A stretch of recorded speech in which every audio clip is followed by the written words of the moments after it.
প্রত্যেকটি যুবক ভাইদের কর্মসংস্থানের ব্যবস্থা ইনশাআল্লাহ আমি করব। দাইন্না, বাগিল, গালা, মগ্গা, এই কয়টা ইউনিয়ন নদীর ভাঙ্গনে পড়ে, তাই না ভাইরা? আল্লাহ রাব্বুল আলামিন যদি আমাকে তৌফিক দেয়,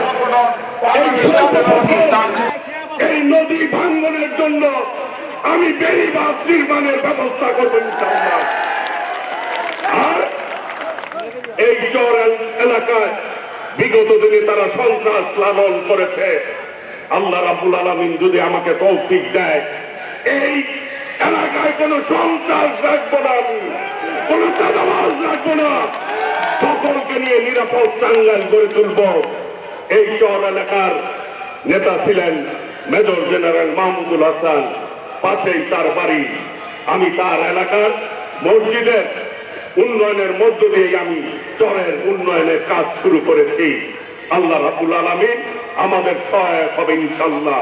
প্রিয় ভাইরা, মাহমুদুল হাসান এই এলাকার অনেক উন্নয়ন করেছে।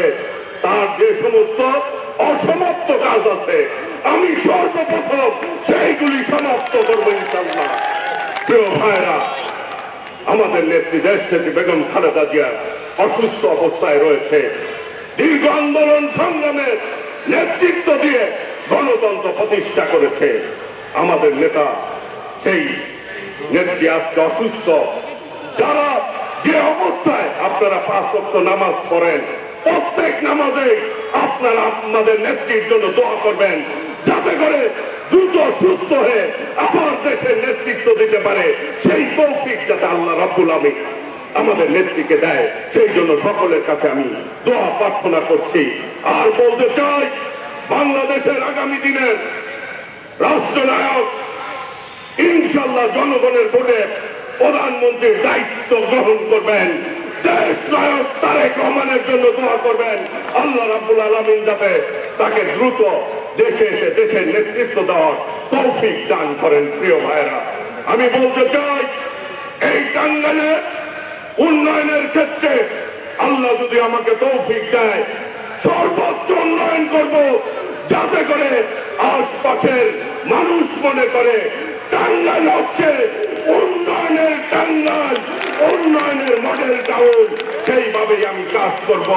প্রিয় ভাইরা, আমি একা সব কাজ করতে পারবো না। আপনাদের সার্বিক সহযোগিতা, দোয়া, সমর্থন আমি কামনা করছি।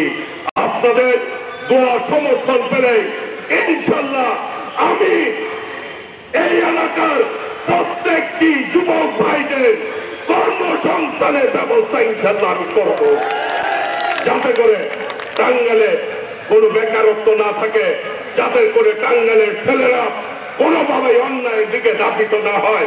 সেইভাবে আমি কাজ করব ইনশাআল্লাহ। সকলের দোয়া এবং সহযোগিতা কামনা করে আগামী দিনে, এবং মরহুম শামসুল হক সাহেব এই এলাকার, তিনি এক সময়কার চেয়ারম্যান ছিলেন, মেয়র ছিলেন, তার রুহের মাগফিরাত কামনা করছি। তারও যে সমস্ত অসমাপ্ত কাজ আছে আমি ইনশাআল্লাহ করার ব্যবস্থা করব।